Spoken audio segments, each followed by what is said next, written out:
الحمدللہ رب العالمین والصلاة والسلام علی محمد الامین فاعوذ باللہ من الشیطان الرجیم بسم اللہ الرحمن الرحیم۔ خواتین و حضرات، ہم میزان حصہ دوم میں قانون معاشرت کا مطالعہ کر رہے ہیں۔ یہ اس حصے کا دوسرا باب ہے۔ نبی صلی اللہ علیہ وسلم کی ازواج مطہرات کا معاملہ زیر بحث ہے۔ میں نے آپ کو یہ بتایا کہ بشری حیثیت سے آپ نے ایک ہی بیوی ایک وقت میں اپنے نکاح میں رکھی ہے، یعنی اس لحاظ سے گویا فطرت کے اسی اصول کی پیروی کی ہے جس پر اللہ تعالیٰ نے اس کائنات کو بنایا ہے۔ میں بیان کر چکا کہ جب اس کائنات میں انسان کی ابتدا ہوئی تو آدم کے لیے ایک ہی حوا پیدا کی گئی۔ اس سے اللہ تعالیٰ نے اپنا منشا واضح کر دیا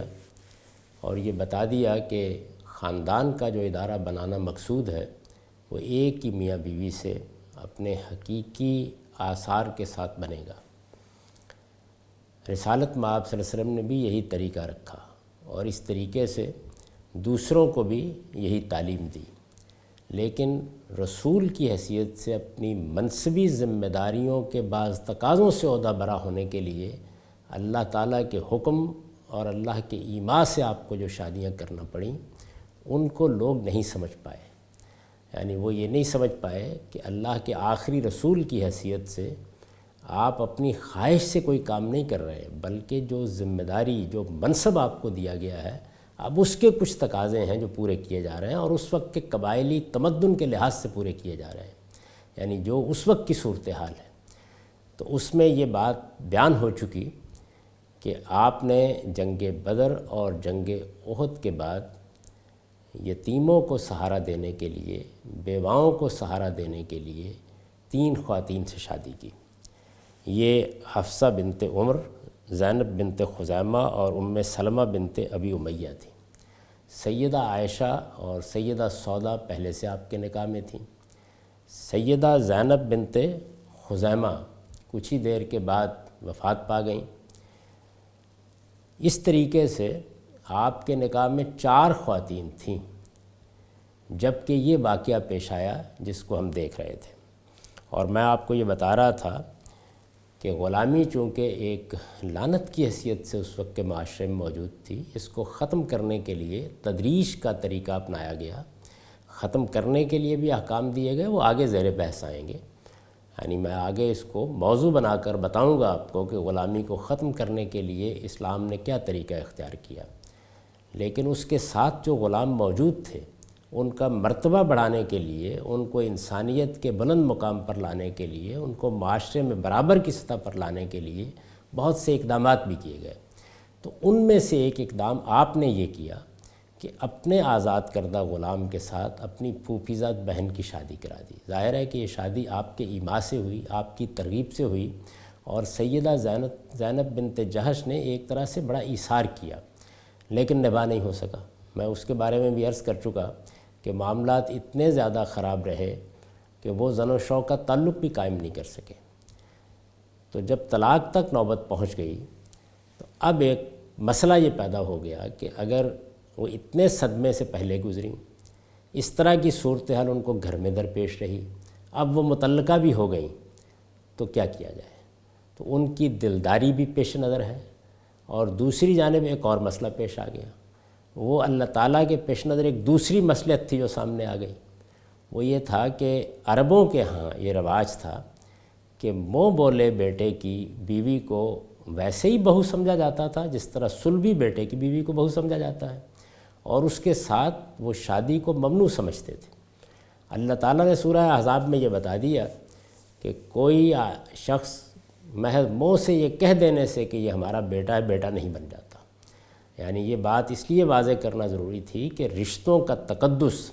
یہ کوئی بے معنی چیز ہو کر نہ رہ جائے۔ رشتے کسی بنیاد پر قائم ہوتے ہیں، اگر بنیاد کے بغیر بھی رشتے قائم ہونے لگیں تو پھر ان کی حرمت اور ان کا تقدس باقی نہیں رہے گا۔ اور چونکہ معاشرت کا استحکام اسلام کا ایک بڑا مسئلہ ہے، اس وجہ سے اللہ تعالیٰ نے براہ راست مداخلت کر کے یہ بتایا کہ صلبی بیٹے ہی بیٹے ہیں، رضائی بیٹے بیٹے ہیں، لیکن اگر کوئی اس طرح کے تعلق کے بغیر کسی کو یہ کہہ دیتا ہے کہ تم میرے بیٹے ہو تو ٹھیک ہے، وہ گھر میں رہے، لیکن اس سے وہ بیٹا نہیں بن جاتا، اس سے کوئی حرمتیں لاحق نہیں ہو جاتی، اس کے نتیجے میں میراث اور اس نوعیت کے کوئی حقوق قائم نہیں ہو جاتے۔ یہ بات بہت واضح طور پر بتا دی گئی۔ اب جب یہ صورتحال ہو گئی تو یہ جو زید ہیں جن کے ساتھ سیدہ زینب بنت جہش کی، جو آپ کی پھوپھی زاد بہن ہے، آپ نے شادی کرائی تھی، یہ آپ کے آزاد کردہ غلام بھی ہیں اور یہ منہ بولے بیٹے بھی تھے، یعنی ان کو لوگوں نے آپ کا بیٹا کہنا شروع کر دیا تھا۔ تو چنانچہ شدید اندیشہ تھا کہ اگر آپ ان کی دلداری کے لیے، یعنی سیدہ زینب کی دلداری کے لیے طلاق کے بعد ان سے شادی کرتے ہیں تو اس چیز کو بھی ہدف متعین بنا لیا جائے گا اور لوگ یہ کہیں گے کہ دیکھیے انہوں نے اپنی بہو سے شادی رچا لی۔ یہ صورتحال سامنے آ گئی۔ ادھر اللہ تعالیٰ فیصلہ کر چکے تھے کہ یہ اصلاح ہونی ہے، اور اس کی دلیل بھی قرآن مجید میں اللہ تعالیٰ نے بیان کر دی ہے کہ آپ خاتم النبیین ہیں۔ کسی اصلاح کے معاملے کو، یعنی جو مسئلہ شریعت کا مسئلہ ہے جس میں شریعت اصلاح چاہتی ہے، شریعت کا ایک محدود دائرہ ہے، وہ تمام معاملات سے متعلق نہیں ہے۔ جن میں شریعت اصلاح چاہتی ہے ان میں آپ آخری نبی ہیں اور وہ اصلاح آپ کو کر کے جانی ہے، یعنی یہ بھی گویا آپ کی ایک منصبی ذمہ داری تھی۔ یہ پس منظر ذہن میں رکھیے اور پھر سنیے۔ قرآن نے غلامی کو ختم کرنے اور معاشرے میں غلاموں کا رتبہ بڑھانے کے لیے ہدایات دیں تو ان پر عمل کا نمونہ پیش کرنے کے لیے آپ نے اپنی پھوپھی زاد بہن سیدہ زینب بنت جہش کا نکاح اپنے آزاد کردہ غلام اور منہ بولے بیٹے زید رضی اللہ عنہ سے کرا دیا، یعنی یہ پہلے آپ نے قدم اٹھایا۔ یہ تو آپ نے اپنی ثوابدید کے مطابق کیا، یعنی آپ نے فیصلہ کیا۔ ظاہر ہے کہ آپ یہ جانتے تھے کہ اللہ کا منشا کیا ہے۔ قرآن مجید نے ابتدائی سے یہ اپیل کرنا شروع کر دی تھی کہ فک و رقبہ، گردنیں چھڑاؤ، اور غلاموں کا مرتبہ بڑھانے کے لیے بھی بہت سی ہدایات دی تھیں، تو انہی کے ذیل میں آپ نے یہ قدم اٹھایا۔ یہ بڑا غیر معمولی اور دور رس نتائج کا حامل اقدام تھا، مگر بدقسمتی سے دونوں میں نباہ نہیں ہو سکا۔ یعنی وہ چونکہ ایک بڑی شخصیت کی حامل تھیں اور ان کی ایک غیر معمولی ہستی تھی، زید اپنے آپ کو اوپر نہیں اٹھا سکے۔ یہ نہیں ہے کہ انہوں نے کوئی ایسا رویہ اختیار کیا جس سے زید نے یہ محسوس کیا۔ بعض اوقات آدمی اپنے داخلی احساس کی بنیاد پر کسی صورتحال میں مبتلا ہو جاتا ہے، تو وہ بھی ہوئے، جیسے کہ واقعات سے معلوم ہوتا ہے۔ وہ چونکہ اس وقت موضوع بحث نہیں ہے اس لیے میں ان کی تفصیل نہیں کر رہا، مگر بدقسمتی سے دونوں میں نباہ نہیں ہو سکا اور زید نے انہیں طلاق دینے کا فیصلہ کر لیا۔ سیدہ کے لیے یہ بڑے صدمے کی بات تھی اور رسالت میں آپ صلی اللہ علیہ وسلم کے لیے ایک بڑی مشکل صورتحال پیدا ہو گئی، یعنی چونکہ آپ کے ایما سے، آپ کے کہنے سے یہ اثار کیا تھا انہوں نے، اور اس طرح سے ایک غلام کے ساتھ، آزاد کردہ غلام کے ساتھ بیاہ جانا قبول کر لیا تھا، اب طلاق بھی ہو گئی۔ سیدہ کے لیے بڑے صدمے کی بات تھی، اس لیے کہ پہلے ایک معاشرتی اصلاح کے لیے، یعنی جو رسالت میں آپ صلی اللہ علیہ وسلم کے پیش نظر تھی، چنانچہ پہلے ایک معاشرتی اصلاح کے لیے انہوں نے ایک آزاد کردہ غلام سے بیاہ جانا قبول کیا اور پھر مطلقہ بھی ہو گئے۔ یعنی وہ ایک بڑے شریف گھرانے کی خاتون ہے، خود رسالت میں آپ صلی اللہ علیہ وسلم کا اپنا خاندان ہے، بنی ہاشم میں سے ہیں، آپ کی پھوپھی زاد بہن ہے، تو اتنے بڑے خاندان سے متعلق ہوتے ہوئے ان کو ان دو صورتحال سے سابقہ پیش آیا۔ یعنی پہلے یہ بات قبول کرنا پڑی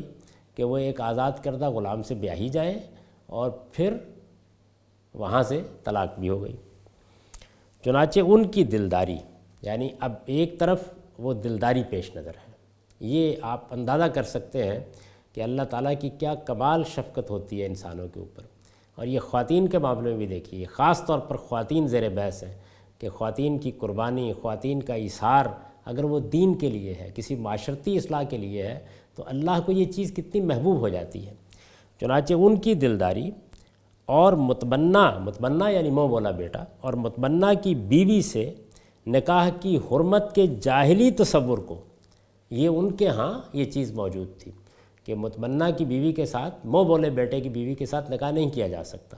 قرآن مجید نے اس بنیاد ہی کو ڈھا دیا کہ منہ بولے بیٹے سے کوئی حرمتیں واقع ہو جاتی ہیں، تو اب ظاہر ہے کہ ایک جاہلی تصور تھا، اس کو بالکل ختم کر دینے کے لیے اللہ تعالیٰ نے آپ کو حکم دیا۔ ایک دلداری پیش نظر ہے، ایک خاتون نے دین کے لیے، پیغمبر کے ایما پر آپ کے کہنے پر اتنا غیر معمولی اظہار کیا، ان کو اس صدمے سے دوچار ہونا پڑا۔ تو ایک طرف اللہ تعالیٰ کی کمال شفقت یہ ہے کہ ان کی دلداری مطلوب ہے، اور دوسری جانب اپنی شریعت کے ایک حکم کا وضو ضروری ہے، تاکہ یہ معلوم ہو جائے، کیونکہ اس طرح کے رسوم محض تو لفظ کہہ دینے سے ختم نہیں ہوتے، ان کے لیے بعض اوقات عملی اقدامات کرنے پڑتے ہیں۔ یعنی انسانوں کے اوپر بسا اوقات ایسی کیفیت ہوتی ہے کہ وہ عملی اقدام کے بغیر اس صورتحال سے نہیں نکل پاتے۔ ایک چیز کے بارے میں آپ حرمت کا تصور وابستہ کر دیجئے تو انسانوں کے اندر کچھ عجیب قسم کی ایک جھجک پیدا ہو جاتی ہے اس معاملے میں۔ اس جھجک کو دور کرنے کے لیے ضروری ہوتا ہے کہ کوئی عملی اقدام کیا جائے۔ چنانچہ اللہ تعالیٰ نے آپ کو حکم دیا کہ آپ سیدہ سے خود نکاح کر لیں۔ یہ حکم کب دیا گیا؟ یعنی اس وقت دیا گیا جب کہ 4 بیویاں آپ کے نکاح میں موجود تھیں۔ اب 4 بیویوں کے نکاح میں ہوتے ہوئے جب حکم دیا جائے گا تو میں عرض کر چکا کہ تعدد ازواج پر 2 پابندیاں لگا دی گئی تھی، تو ایک پابندی ٹوٹے گی۔ اللہ تعالیٰ نے آپ کو حکم دیا کہ آپ سیدہ سے خود نکاح کر لیں، درا حال ہے کہ اس وقت 4 بیویاں پہلے سے آپ کے نکاح پر تھیں۔ اس پر جو لوگ معترض ہو سکتے تھے، ظاہر اعتراض ہو سکتا تھا کہ ایک طرف آپ نے خود یہ قانون دیا، خود یہ پابندی لگائی، اور پھر اب خود خلاف ورزی کر رہے ہیں۔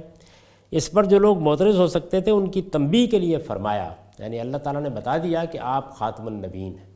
اب یہ دیکھیے، یعنی محمد الرسول اللہ صلی اللہ علیہ وسلم محض محمد بن عبداللہ نہیں ہیں، محض ایک انسان نہیں ہے، اس سے آگے بڑھ کر آپ اللہ کے نبی ہیں، اور نبی ہی نہیں اللہ کے رسول ہیں، اور رسول ہی نہیں آخری پیغمبر ہیں۔ ان کی تنبیہ کے لیے فرمایا کہ آپ خاتم النبیین ہیں، لہٰذا یہ اصلاح آپ ہی کو کرنی ہے۔ یعنی لوگ جو جی چاہے کہتے رہیں، اعتراض کرتے ہیں تو کرتے رہیں، قانون دینے والا میں ہوں، اللہ پروردگار عالم نے فرمایا، اور میں اپنے دین کے وضوح کے لیے، لوگوں کو واضح کر دینے کے لیے اور اس خاتون کی دلداری کے لیے یہ حکم دے رہا ہوں، اور آپ کے لیے یہ استثناء خود قائم کر رہا ہوں۔ آپ خاتم النبیین ہیں، لہٰذا یہ اصلاح آپ ہی کو کرنی ہے، آپ کے بعد کوئی دوسرا اس کے لیے آنے والا نہیں ہے۔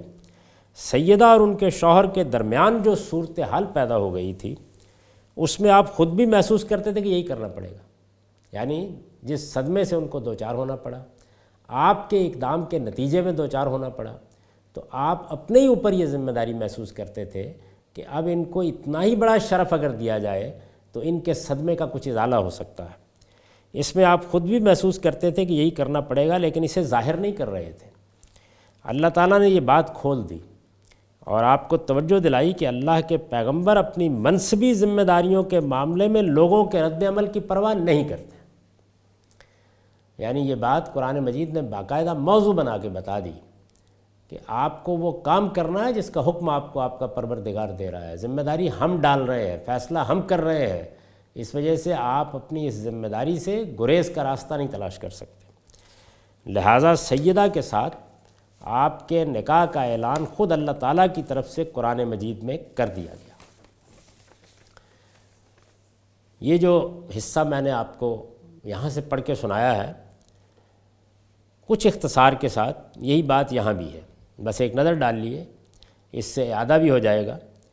میں نے لکھا ہے کہ یہاں یہ بات واضح رہے کہ رسول اللہ صلی اللہ علیہ وسلم کو اللہ تعالیٰ نے آخری پیغمبر کی حیثیت سے اپنی منصبی ذمہ داریوں کے بعض تقاضوں سے عہدہ برا ہونے کے لیے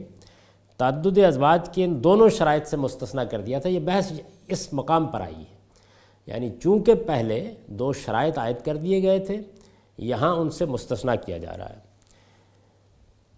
چنانچہ معاشرے میں غلاموں کا رتبہ بڑھانے کے لیے جب آپ نے اپنی پھوپھی زاد بہن کا نکاح اپنے آزاد کردہ غلام اور منہ بولے بیٹے سیدنا زید سے کیا اور ان دونوں میں نباہ نہیں ہو سکا، وہ تفصیل میں وہاں پہلے بیان کر چکا ہوں،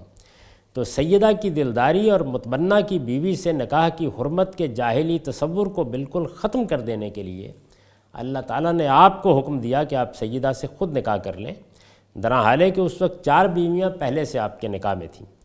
سیدہ اور ان کے شوہر کے درمیان جو صورتحال پیدا ہو گئی تھی، اس میں آپ خود بھی محسوس کر رہے تھے کہ یہی کرنا پڑے گا، لیکن اسے ظاہر نہیں کر رہے تھے۔ اللہ تعالیٰ نے یہ بات کھول دی اور آپ کو توجہ دلائی کہ اللہ کے پیغمبر اپنی منصبی ذمہ داریوں کے معاملے میں لوگوں کے رد عمل کی پرواہ نہیں کرتے، لہٰذا سیدہ کے ساتھ آپ کے نکاح کا اعلان خود اللہ تعالیٰ کی طرف سے قرآن مجید میں کر دیا گیا۔ اسی کو میں نے وہاں تفصیل سے بیان کیا ہے۔ سورہ احزاب میں ہے، یعنی یہ اعلان جہاں کیا گیا وہ کیا ہے، سورہ احزاب میں ہے، وَإِذْ تَقُولُ لِلَّذِي أَنْعَمَ اللَّهُ عَلَيْهِ وَأَنْعَمْتَ عَلَيْهِ أَمْسِكْ عَلَيْكَ زَوْجَكَ وَاتَّقِ اللَّهَ وَتُخْفِي فِي نَفْسِكَ مَا اللَّهُ مُبْدِيهِ وَتَخْشَى النَّاسَ وَاللَّهُ حَقُّ أَن تَخْشَاهُ فَلَمَّا قَضَىٰ زَيْدٌ مِّنْهَا وَطَرًا زَوَّجْنَاكَهَا لِكَيْ لَا يَكُونَ عَلَى الْمُؤْمِنِينَ حَرَجٌ فِي أَزْوَاجِ أَدْعِيَائِهِمْ إِذَا قَضَوْا مِنْهُنَّ وَطَرًا وَكَانَ أَمْرُ اللَّهِ مَفْعُولًا۔ احزاب 33ویں سورہ ہے اور یہ اس کی 37 نمبر آیت ہے۔ ترجمہ یہ ہے، اور یاد کرو اے پیغمبر جب تم اس شخص سے بار بار کہہ رہے تھے جس پر اللہ نے بھی انعام کیا اور تم نے بھی انعام کیا تھا۔ یہ کیا انعام تھا، اس کی تفصیل کی یہاں ضرورت نہیں ہے، یہ آپ البیان میں دیکھ سکتے ہیں۔ اور یاد کرو اے پیغمبر جب تم اس شخص سے بار بار کہہ رہے تھے جس پر اللہ نے بھی انعام کیا اور تم نے بھی انعام کیا تھا کہ اپنی بیوی کو نہ چھوڑو، یعنی آپ کو یہ صاف محسوس ہو رہا تھا کہ اگر انہوں نے طلاق دے دی تو سیدہ کی دلداری کے لیے مجھے ہی آگے بڑھنا ہوگا، اس سے کم تر کوئی چیز ان کو تجویز نہیں کی جا سکتی اب وہ جن مراحل سے گزر گئی ہیں، اور یہ معاملہ اب نہیں کیا جا سکتا کہ کوئی اور ان سے نکاح کرے، مجھے ہی آگے بڑھ کر ان کو یہ شرف بخشنا ہوگا، کیونکہ اتنا بڑا معاملہ ہے اور صدمے کی ایسی نوعیت ہے کہ اس کا ازالہ اتنے بڑے اقدام ہی سے ہو سکتا ہے۔ تو آپ یہ کہہ رہے تھے کہ بیوی کو نہ چھوڑو اور اللہ سے ڈرو، اور اپنے دل میں وہ بات چھپائے ہوئے تھے جسے اللہ کھولنے والا تھا اور لوگوں سے ڈر رہے تھے۔ یہ دیکھیے کس لب و لہجے میں اللہ تعالیٰ نے آپ کو توجہ دلائی ہے، درا حال ہے کہ اللہ زیادہ حقدار ہے کہ تم اس سے ڈرو۔ چنانچہ جب زید نے اس خاتون سے اپنا تعلق توڑ لیا تو ہم نے تمہیں اس سے بیاہ دیا، یعنی یہ نکاح بھی زمین پر نہیں ہوا، آسمان پر ہو گیا، اللہ تعالیٰ نے فیصلہ سنا دیا، ہم نے بیاہ دیا، اس لیے کہ مسلمانوں پر اپنے منہ بولے بیٹوں کی بیویوں کے معاملے میں کوئی تنگی نہ رہے جب وہ ان سے تعلق توڑ چکے ہوں، اور اللہ کا یہ حکم تو عمل میں آنا ہی تھا۔ یعنی یہ وہ صورتحال ہے جس میں رسالت میں آپ صلی اللہ علیہ وسلم کو پھر یہ نکاح کرنا پڑا۔ قرآن مجید کی اس آیت میں ایک پہلو تو یہ واضح ہو گیا کہ اب 4 کے بعد یہ 5ویں بیوی ہیں، اور اللہ نے حکم دے دیا ہے کہ ان کا نکاح خود اللہ تعالیٰ کی طرف سے کر دیا گیا ہے۔ اس کے بعد میں نے لکھا ہے یہ اعلان ہوا، یعنی اللہ تعالیٰ نے جب یہ 5ویں نکاح کا اعلان کیا اور اس کی ضرورت واضح کر دی گئی کہ آپ خاتم النبیین ہیں، یہ اصلاح آپ ہی کو کرنی ہے، ان کی دلداری بھی ہونی چاہیے اور اس سے ایک کبیر رسم کا خاتمہ بھی ہو جائے گا۔ یہ اعلان ہوا تو اس کے ساتھ ہی رسول اللہ صلی اللہ علیہ وسلم کے لیے نکاح و طلاق کا ایک مفصل ضابطہ بھی اللہ تعالیٰ نے اسی سورہ میں بیان کر دیا، جس میں تعدد ازواج کے وہ شرائط تو اٹھا دیے گئے جو اوپر بیان ہوئے ہیں، یعنی اب وہ پورا ضابطہ، پہلے اعلان کیا سیدہ کے ساتھ نکاح کا، اور اس کے بعد وضاحت کر دی کہ صرف یہی نہیں، کچھ اور بھی ضرورتیں ہیں، آپ کو جو منصب دیا گیا ہے اس کے کچھ اور بھی تقاضے ہیں، ان کو پورا کرنے کے لیے کچھ مزید نکاح بھی آپ کو کرنے ہوں گے۔ تو جب یہ صورتحال ہے تو پھر آپ کے لیے ایک مفصل ضابطہ الگ سے نازل کیا جا رہا ہے، جس میں تعدد ازواج کے وہ شرائط تو اٹھا دیے گئے جو اوپر بیان ہوئے ہیں، لیکن اس کے ساتھ بعض ایسی پابندیاں آپ پر عائد کر دی گئیں جو عام مسلمانوں کے لیے نہیں، یعنی ایسا غیر معمولی عدل اور توازن برقرار رکھتے ہیں اللہ تعالیٰ، ایک طرف استثناء دیا گیا، دوسری طرف کچھ پابندیاں لگا دی گئیں۔ اس سے بھی یہ بات واضح کر دی کہ یہ عام نکاح نہیں ہے، یہ خواہش نفس کے لیے نہیں کیے گئے، یہ ایک منصبی ذمہ داری ہے جس کو پورا کرنے کے لیے کیے جا رہے ہیں، لہٰذا ان کے قانون کو پوری طرح سمجھ لیا جائے۔ تو استثناء ایک طرف، پابندیاں دوسری طرف۔ ارشاد فرمایا ہے یا ایھا النبی انا احللنا لک ازواجک اللاتی اتیت اجورہن وما ملکت یمینک مما افاء اللہ علیک وبنات عمک وبنات عماتک وبنات خالک وبنات خالاتک اللاتی ہاجرن معک وامرأۃ مؤمنۃ ان وہبت نفسہا للنبی ان اراد النبی ان یستنکحہا خالصۃ لک من دون المؤمنین۔ ہم نے تمہاری وہ بیویاں تمہارے لیے جائز ٹھہرائی ہیں پیغمبر جن کے مہر تم دے چکے ہو، اور اسی طرح وہ خاندانی عورتیں جو تمہارے کسی جنگی اقدام کے نتیجے میں اللہ تمہارے قبضے میں لے آئے،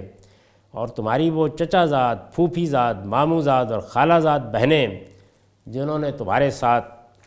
ہجرت کی ہے، اور وہ مسلمان عورت جو اپنے آپ کو نبی کے لیے ہبہ کر دے، اگر نبی اس سے نکاح کرنا چاہے، یہ حکم دوسرے مسلمانوں سے الگ صرف تمہارے لیے خاص ہے۔ میں اس کی وضاحت کرتا ہوں کہ اس میں کیا رشتے ہیں اور کیوں یہ استثناء دیا گیا۔ تو فرمایا کہ یہ حکم دوسرے مسلمانوں سے الگ صرف تمہارے لیے خاص ہے۔ قَدْ عَلِمْنَا مَا فَرَضْنَا عَلَيْهِمْ فِي أَزْوَاجِهِمْ وَمَا مَلَكَتْ أَيْمَانُهُمْ لِكَيْ لَا يَكُونَ عَلَيْكَ حَرَجٌ وَكَانَ اللَّهُ غَفُورًا رَحِيمًا تُرْجِي مَن تَشَاءُ مِنْهُنَّ وَتُؤْوِي إِلَيْكَ مَن تَشَاءُ وَمَنِ ابْتَغَيْتَ مِمَّنْ عَزَلْتَ فَلَا جُنَاحَ عَلَيْكَ ذَلِكَ أَدْنَىٰ أَن تَقَرَّ أَعْيُنُهُنَّ وَلَا يَحْزَنَّ وَيَرْضَيْنَ بِمَا آتَيْتَهُنَّ كُلُّهُنَّ وَاللَّهُ يَعْلَمُ مَا فِي قُلُوبِكُمْ کان اللہ علیما حکیما لا یحل لک النساء من بعد ولا ان تبدل بهن من ازواج ولو اعجبک حسنهن الا ما ملکت یمینک وکان اللہ علی کل شیء رقیبا۔ فرمایا ہم کو معلوم ہے جو کچھ ہم نے ان کی بیویوں، یہ کہا تھا نا کہ یہ حکم دوسرے مسلمانوں سے الگ صرف تمہارے لیے خاص ہے، ہم کو معلوم ہے جو کچھ ہم نے ان کی یعنی مسلمانوں کی بیویوں اور لونڈیوں کے معاملے میں ان پر فرض کیا ہے، اس لیے خاص ہے، یعنی اس لیے تمہارے ساتھ خاص ہے کہ اپنی ذمہ داریوں کو ادا کرنے میں تم پر کوئی تنگی نہ رہے رسول کی حیثیت سے، اور اگر کوئی کوتاہی ہو تو اللہ بخشنے والا ہے، اس کی شفقت ابدی ہے۔ تمہیں اختیار ہے کہ ان میں سے جسے چاہو الگ رکھو اور جسے چاہو ساتھ رکھو، اور جسے چاہو الگ رکھنے کے بعد اپنے پاس بلا لو۔ یہ دیکھیے، یہ عدل کی ذمہ داری بھی اٹھا لی گئی، یعنی 4 کی پابندی بھی اٹھا لی گئی، عدل کی ذمہ داری بھی اٹھا دی گئی۔ اس معاملے میں تم پر کوئی مضاحکہ نہیں۔ یہ وضاحت اس کے زیادہ قرین ہے کہ ان کی آنکھیں ٹھنڈی رہیں گی اور وہ رنجیدہ نہ ہوں گی، اور جو کچھ بھی تم ان سب کو دو گے اس پر راضی رہیں گی، اور اللہ جانتا ہے جو تمہارے دلوں میں ہے، اور اللہ علیم و حکیم ہے۔ یعنی یہ گویا ازواج مطہرات کو بھی تسلی دی، اور اللہ تعالیٰ نے گویا ایک طرح سے اپنا منشا بھی بیان کر دیا کہ انہیں کیا رویہ اختیار کرنا چاہیے۔ ان کے علاوہ کوئی عورت تمہارے لیے جائز نہیں ہے، یعنی ایک دائرہ مقرر کر دیا، اس کے اندر نکاح ہوں گے۔ یہ نہیں ہے کہ آپ کو اپنی خواہش نفس کے لیے کوئی استثناء دیا جا رہا ہے، اپنی منصبی ذمہ داریوں کے لیے یہ دائرہ مقرر کر دیا گیا ہے۔ ان کے علاوہ کوئی عورت تمہارے لیے جائز نہیں ہے، اور نہ یہ جائز ہے کہ ان کی جگہ اور بیویاں لے آؤ۔ یعنی ایک پابندی یہ کہ نکاح اس دائرے میں ہوں گے، اور دوسری پابندی یہ کہ اب ان کو تبدیل بھی نہیں کیا جا سکتا، اگرچہ وہ تمہیں کتنی ہی پسند ہو۔ اور نہ یہ جائز ہے کہ ان کی جگہ اور بیویاں لے آؤ،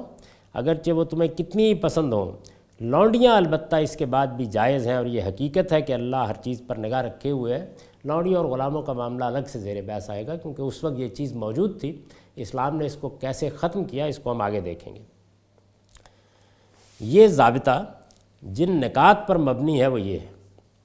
یعنی اب ظاہر ہے کہ یہ پورا کا پورا ایک قانون ہے، تو اس قانون کے جو نکات ہیں پہلے ان کو دیکھ لیجئے۔ اولاً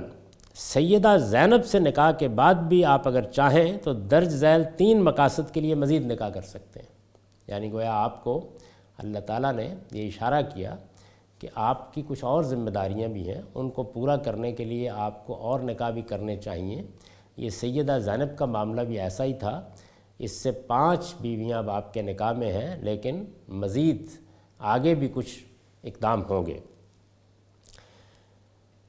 3 مقاصد کیا ہیں؟ نمبر 1، ان خاندانی عورتوں کی عزت افزائی کے لیے، عزت افزائی کا لفظ ذہن میں رکھیے، ان خاندانی عورتوں کی عزت افزائی کے لیے جو آپ کے کسی جنگی اقدام کے نتیجے میں قیدی بن کر آپ کے قبضے میں آ جائے۔ یعنی چونکہ اس وقت جنگ ہو رہی تھی، حملے کیے جا رہے تھے، اس میں بارہا ایسا ہوا کہ کسی بڑے خاندان کی یا کسی سردار کی بیٹی ہے اور وہ قیدی بن کر آ گئی۔ ایک بڑے خاندان کی ایک خاتون وہ اس صدمے سے گزری کہ قیدی بن گئی۔ قیدی بن جانے کا مطلب یہ تھا کہ اس کی حیثیت اب ایک لونڈی کی ہو گئی ہے عرب کے رواج کے مطابق۔ اب اس خاتون کے ساتھ کیا معاملہ کرنا ہے؟ یعنی ایسا ہوتا تھا کہ باپ بھائی بھی جنگ میں مارے گئے، شوہر بھی مارا گیا، جیسے کہ حضرت صفیہ کے ساتھ ہوا ہے۔ اس صورتحال میں اللہ تعالیٰ اب یہ کہہ رہے ہیں کہ چونکہ آپ کے اقدام کے نتیجے میں یہ معاملہ پیش آیا ہے، اقدام آپ کی منصبی ذمہ داریوں کا تقاضا تھا، آپ نے رسول کی حیثیت سے وہ اقدام کیا، چونکہ آپ کو دینونت برپا کرنی تھی، منکرین کو اسی دنیا میں سزا دینی تھی، اس کے لیے آپ نے اقدام کیا، لیکن ایک عورت کو یہ صدمہ پہنچ گیا ہے، تو اس کی عزت افزائی کے لیے اگر آپ یہ محسوس کریں کہ آپ ہی کو آگے بڑھ کے نکاح کرنا چاہیے تو آپ کر سکتے ہیں۔ 2، ان خواتین کی دلداری کے لیے، عزت افزائی اب دلداری دوسرا لفظ، ان خواتین کی دلداری کے لیے جو محض حصول نسبت کی غرض سے آپ کے ساتھ نکاح کی خواہش مند ہوں اور آگے بڑھ کر اپنے آپ کو ہبہ کر دیں۔ آخری مرتبہ زمین پر خدا کے پیغمبر کو آنا تھا، یہ معمولی بات نہیں ہے۔ جو لوگ پیغمبر کے منصب کو نہیں سمجھتے وہ شاید اس تعلق اور محبت کو بھی نہیں سمجھ سکتے جو ایک مسلمان کے دل میں اپنے پیغمبر کے لیے ہوتی ہے۔ تو بعض عورتیں یہ خواہش رکھتی تھیں کہ وہ آپ کی ازواج میں شامل ہوں، ان کا ایمان، ان کی رسالت میں آپ صلی اللہ علیہ وسلم کے ساتھ محبت، یہ سب چیزیں تھیں کہ جو انہیں بعض اوقات اس کے لیے آمادہ کرتی تھی تو وہ پیش کر دیتی اپنے آپ کو۔ تو فرمایا کہ ان میں سے بھی اگر کسی کے معاملے میں آپ سمجھیں کہ اس کو یہ عزت، یہ شرف بخشنا چاہیے تو بخش سکتے ہیں۔ 3، اپنی ان چچا زاد، ماموں زاد، پھوپھی زاد اور خالہ زاد بہنوں کی تالیف قلب کے لیے جنہوں نے آپ کے ساتھ ہجرت کی ہے اور اس طرح اپنا گھر بار اور اپنے اعزاء و اقربا سب کو چھوڑ کر آپ کا ساتھ دیا ہے۔ یہ دیکھیے یہاں پہ بھی خاندان کی عورتیں ہیں، انہوں نے اپنا سب کچھ چھوڑ دیا۔ اس کی ایک بڑی ہی نمایاں مثال سیدہ ام حبیبہ ہے، ابو سفیان کی بیٹی، عرب کے سرداروں میں سے، ایمان قبول کیا، شوہر کے ساتھ حبشہ کو ہجرت کی، ہجرت اور اس زمانے میں ہجرت، اور وہاں شوہر مسیحی ہو گئے۔ اب دیکھیے کیا افتاد پڑی ہے۔ تو اس طرح کے بعض معاملات پیش آ گئے آپ کے خاندان کی خواتین کو، یہ آپ کے خاندان کی خاتون ہے۔ تو فرمایا کہ ان کی تالیف قلب کے لیے، عزت افزائی کے لیے، دلداری کے لیے، تالیف قلب کے لیے، یعنی سارا معاملہ خواتین کی طرف ہے۔ ثانیاً، یہ نکاح چونکہ ایک دینی ذمہ داری پوری کرنے کے لیے کیے جائیں گے، اس لیے اپنی ان بیویوں کے ساتھ بالکل یکساں تعلق رکھنے کی ذمہ داری آپ پر عائد نہیں ہوتی، گویا عدل کی شرط اٹھا دی، کیونکہ یہ نکاح اس صورتحال کے لیے کیے ہی نہیں جا رہے۔ ثالثاً، ان خواتین کے سوا دوسری تمام عورتیں اب آپ کے لیے حرام ہیں، اور ان سے ایک مرتبہ نکاح کر لینے کے بعد انہیں الگ کر کے ان کی جگہ کوئی دوسری بیوی آپ نہیں لا سکتے، اگرچہ وہ آپ کو کتنی پسند ہو۔ یعنی یہ پابندیاں لگا دی گئی۔ ایک پابندی یہ لگا دی گئی کہ یہ خواتین ہیں، یہ دائرہ ہے، یہ مقرر کر دیا گیا ہے، اس کا ایک خاص مقصد ہے جو میں نے آپ پر واضح کرنے کی کوشش کی، چنانچہ انہی سے آپ نکاح کر سکتے ہیں۔ یہ نہیں ہے کہ استثناء یہ دیا گیا کہ اب جس خاتون سے چاہے نکاح کر لیں، نہیں، جن کو کسی جنگ میں آپ کے کسی اقدام سے یہ صدمہ پہنچا ہے اس کی عزت افزائی مقصود ہے۔ خاندان کی عورتوں میں سے کسی کو ان صدموں سے گزرنا پڑا ہے، ہجرت کی ہے اس نے، آپ کے ساتھ گھر بار چھوڑا ہے، اس کی دلداری کے لیے، اس کی تالیف قلب کے لیے کوئی خاتون ایمان کے تقاضوں سے آپ کے ساتھ تعلق کا شرف حاصل کرنا چاہتی ہے تو اس کی دلداری کے لیے آپ یہ کر سکتے ہیں۔ اب یہ رسالت میں آپ صلی اللہ علیہ وسلم کے لیے قانون بتا دیا گیا۔ اس کے صاف معنی یہ تھے کہ اللہ تعالیٰ چاہتا ہے کہ جن عورتوں کو آپ کی دعوت پر لبیک کہنے یا آپ کے کسی اقدام کے نتیجے میں شدید صدموں سے دوچار ہونا پڑا ہے، یا ان کے اندر آپ سے حصول نسبت کی شدید خواہش ہے، آپ ان سے نکاح کریں، یعنی یہ ضابطہ صاف بتا رہا ہے کہ اللہ تعالیٰ یہ چاہتے ہیں، اللہ تعالیٰ نے اپنا ایما ظاہر کر دیا ہے۔ یہ ان عورتوں پر پروردگار عالم کی کمال شفقت کا اظہار تھا۔ اس سے بڑھ کر کیا شفقت، کیا چیز ہو سکتی ہے، اور خالق کائنات کی طرف سے۔ چنانچہ اس ایما کو سمجھ کر، یعنی اللہ تعالیٰ کی اس منشا کو سمجھ کر، رسول اللہ صلی اللہ علیہ وسلم نے سیدہ جویریہ اور سیدہ صفیہ کے ساتھ پہلے مقصد کے لیے نکاح کیا، سیدہ میمونہ دوسرے مقصد سے آپ کی ازواج میں شامل ہوئیں، اور سیدہ ام حبیبہ کے ساتھ آپ کا نکاح تیسرے مقصد کے پیش نظر ہوا۔ سیدہ جویریہ اور سیدہ صفیہ یہ وہ پہلی چیز ہے، یعنی ان کے خلاف جنگی اقدام ہوا، یہ جنگ میں قیدی بن کے آئیں، چنانچہ ان کی عزت افزائی کے لیے آپ نے نکاح کیا۔ سیدہ میمونہ نے اپنے آپ کو ہبہ کر دیا اور آپ نے ان کی یہ خواہش پوری کر دی، اور سیدہ ام حبیبہ کا واقعہ میں آپ کو سنا چکا ہوں، یعنی وہ آپ کے خاندان کی خاتون ہے، آپ کی ایک لحاظ سے بہن ہے، رشتے کی بہن۔ آپ کی کوئی سگی بہن نہیں تھی، اور یہ ہیں کہ جن کے ساتھ آپ کو نکاح کرنا پڑا۔ اس کے ساتھ یہ بات بھی اسی سورہ میں بیان کر دی گئی کہ رسول اللہ صلی اللہ علیہ وسلم کی ازواج مطہرات مسلمانوں کی مائیں ہیں، لہٰذا ان کے ساتھ نکاح ہمیشہ کے لیے ممنوع ہے۔ یہ بھی اس کے ساتھ ہی واضح کر دیا، کسی مسلمان کو اس کا خیال بھی اپنے دل میں نہیں لانا چاہیے۔ النبی اولیٰ بالمؤمنین من انفسہم وازواجہ امہاتہم ولا ان تنکحوا ازواجہ من بعدہ ابدا ان ذالکم کان عند اللہ عظیما۔ نبی مسلمانوں کے لیے خود ان کی ذات پر مقدم ہیں، اور نبی کی بیویاں ان کی مائیں ہیں، اور نہ یہ جائز ہے کہ ان کی بیویوں سے تم ان کے بعد کبھی نکاح کرو۔ اللہ کے نزدیک یہ بڑی ہی سنگین بات ہے۔ یہ سورہ احزاب جو 33ویں سورہ ہے، اس کی 6 نمبر اور 53 نمبر آیت ہے۔ اس سے واضح ہے کہ یہ ایک خالص دینی ذمہ داری تھی، یعنی یہ جو نکاح 8 نکاح کیے گئے، اس سے واضح ہے کہ یہ خالص دینی ذمہ داری تھی جو نبوت اور رسالت کے منصبی تقاضوں سے، نبوت اور رسالت کے منصبی تقاضوں سے رسول اللہ صلی اللہ علیہ وسلم پر عائد ہوئی، اور آپ نے اسے پورا کر دیا۔ بشری خواہشات سے اس کا کوئی تعلق نہ تھا، چنانچہ ضروری تھا کہ اسے عام قانون سے مستثنیٰ رکھا جائے۔ اقول قولی ھذا واستغفر اللہ لی ولکم ولسائر